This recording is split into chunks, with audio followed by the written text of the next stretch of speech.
Well, there it is, guys.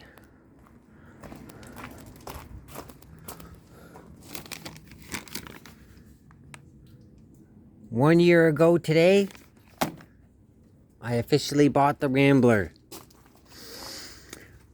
Yep, 1 year ago today. Well, definitely didn't make the first video 1 year ago today. Not much has changed under there since last time. Charged the battery again, though. Yep.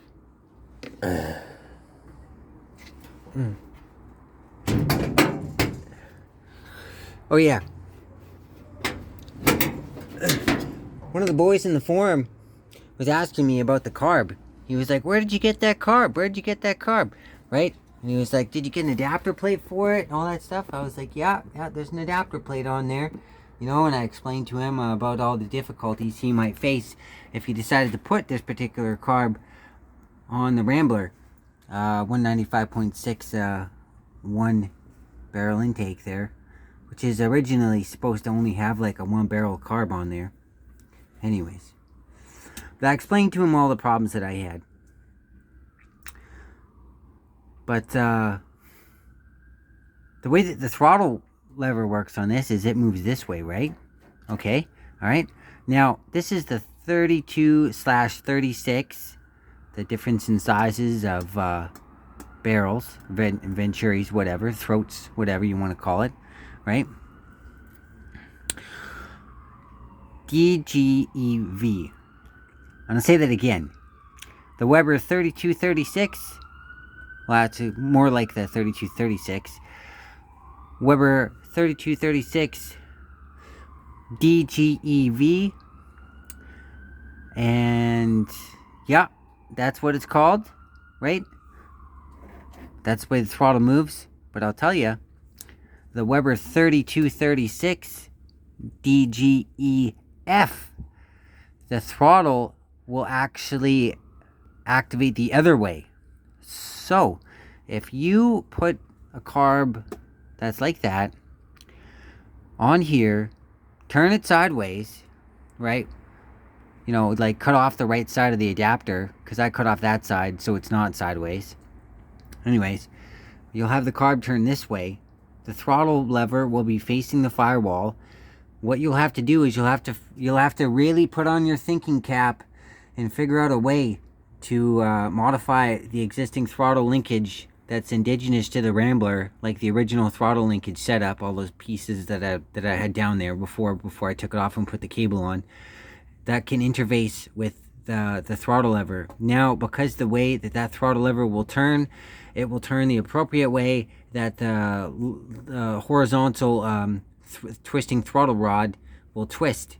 So it'll twist the right way, which is not the right way that this one twists. This one twists the opposite way. So that might have been why I was having trouble making it work. Maybe not. I don't know. Anyways. Yeah. If you don't get this carb, but you get the carb that's similar to this, which is the DGEF, and this one is the DGEV, okay? And there's a whole bunch of different ones. There's a whole bunch of different Weber 32x36 DGEVs. There's a whole bunch of them. You have to get the right kit number. And I believe if you look on Tom J's website, the right kit number will be there. I believe it might be...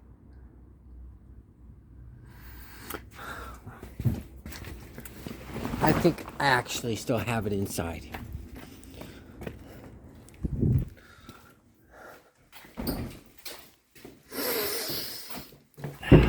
Alright. Yep, bring in the seat. I took the seat out of the Rambler. Brought it inside because I kept on getting... I kept on having to take it outside over and over and over again, outside of the Rambler. So this way, I'm just going to put it in the kitchen with the rest of the stuff, and it's going to stay in there. And I won't need to take it out every time I want to get inside the Rambler and start working on the floor. Oh, gee, that's a stretch. Okay, that's a stretch. Okay.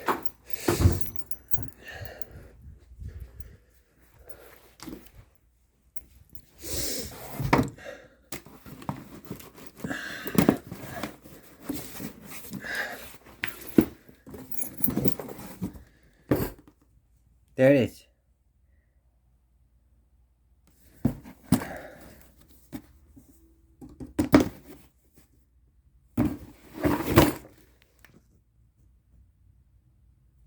K550. Right? Right? DGEV K550. The other one, DGEF, probably K550. I assume it will be. I assume it will be K5550. The DGEF. That carb may work for you. Now, this carb, this is the new carb that I'm going to put on. This is something that is very similar.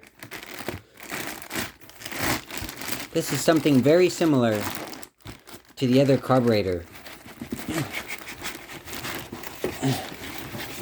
that was originally on the Rambler. This is something that's very similar, right? This is the new carb that I'm going to put on. I'm going to take off that one and I'm going to put this one on, because this one is going to allow me to use the original throttle linkage that's indigenous to the Rambler, and I won't have to drill a new hole in the firewall. I won't have to change the shape of the floor, etc., etc. You know, that's the new welder that I got. I kind of thought that I could use a better one, so I decided to get a better one. You know, it can do MIG welding, it can do TIG welding, but I only plan on using it for MIG welding. You know, the flux core kind of really wasn't performing well, and I really think that the reason why it wasn't performing well when I was testing it out is because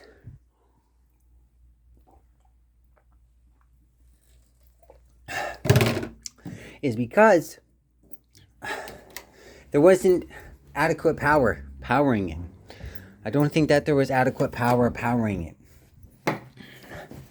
I think that the power source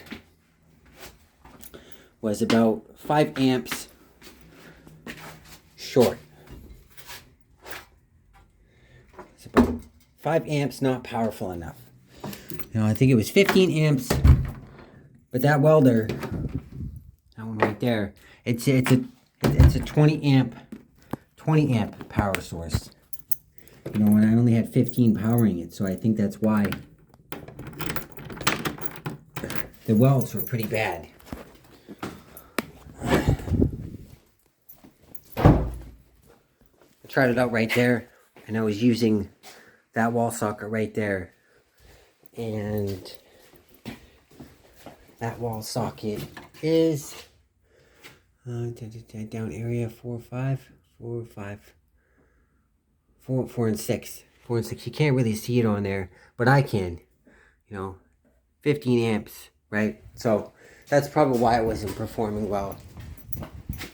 But I'm going to get an adapter that's going to be able to use this power socket right here, which is 30 amps, which is maybe like 220, 240 or something like that.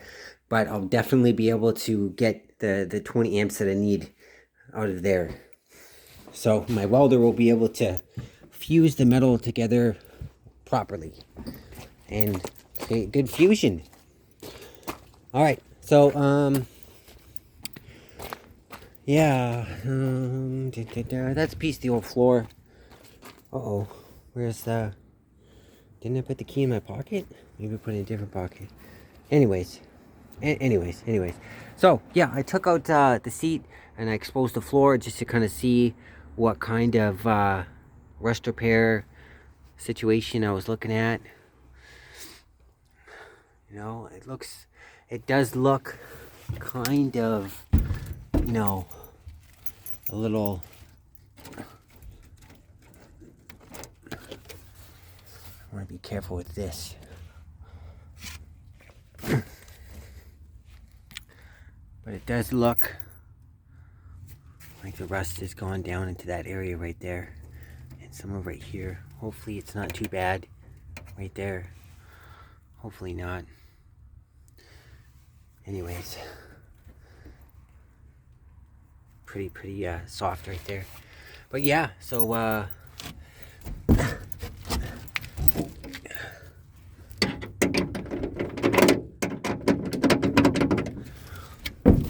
whoa, almost fell over. But yeah, that's that situation right there. You know, doesn't look as bad as I thought it did. I'm gonna be taking that off. Because I'm gonna fix it properly. And also, with what I said before about using the original gas pedal and the original throttle linkage, because I'm gonna switch the carbs, I'm gonna be able to get rid of that and take all that out and fashion it up with some wood that I got, or not wood, but some metal pieces of a van that I chopped out of a van in a junkyard. Very first time I ever went to a junkyard in my life. It was cool. And I cut the floor out of a van with a grinder. And yeah, I noticed that the floor wasn't coming up from the van's frame after I cut it. And so I went and I looked underneath the van, and I noticed that the gas tank was there. And I was like, oh geez. And I noticed that I cut right into the gas tank, like a cut that was probably just as long as that one. You know, so there was a lot of sparks going in there. And yeah, I guess I got lucky that it didn't explode and, like, you know, decapitate me or something like that. But I was talking to Farna on the forum, and he told me, oh, well, today's gas, if it's been sitting for a couple years, it's not even going to burn.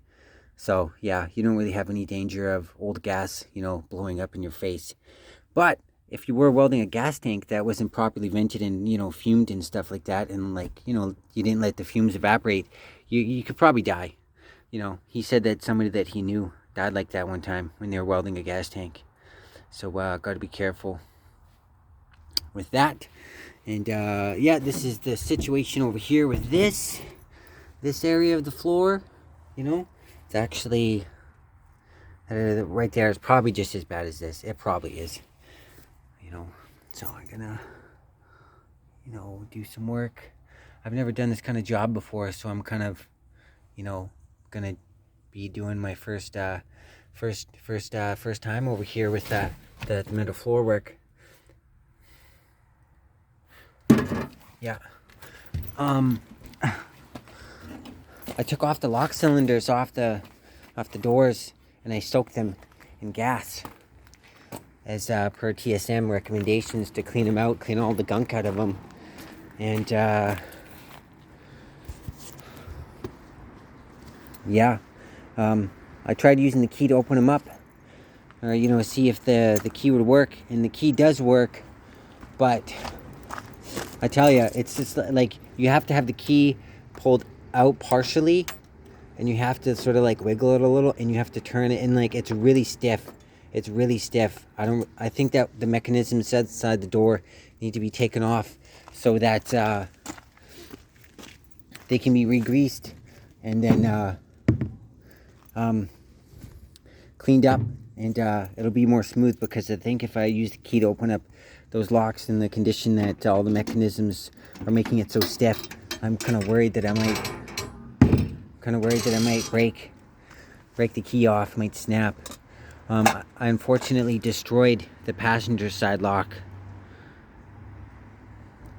This end was fitting into numerous very delicate looking fragile pieces that sort of interface together in there and interface through a pin in there, and it's all gone now.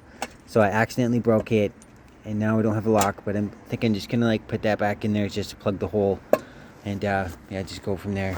You know, I looked at new locks that I managed to find on the eBay and stuff like that. It was like $100, right? So I'm thinking I'm gonna not spend $100 on that right now. Yeah, but this sheet metal is pretty thick, so that's the kind of sheet metal that I want to work with. I guess it might be a whole lot of chopping up a whole bunch of little pieces. Yeah, but today is the first day that I'm gonna face the music and start trying to you know, do the work of, you know, making a template for the floor out of pieces of cardboard, chopping them out, and then sort of taping them together and be like, yeah, this piece is this piece, that piece is that piece, and they get taped together, and they all go together to make that area surface. And then I'll take those cardboard templates, and then I'll try and recreate them out of that metal. And then when I get to the welding part, I'll weld those pieces together in there. So I guess that's what I'm gonna do. Yeah, I got the Rambler all taped up for when I do the grinding. I don't want to get everything all dusty. You know, I also, you know, covered up all that crap back there. Yeah. All right. Happy anniversary, car. 1 year. 1 year. 1 year working on it. Pretty cool. Anyways. All right. Thanks a lot for watching, everybody. Bye-bye.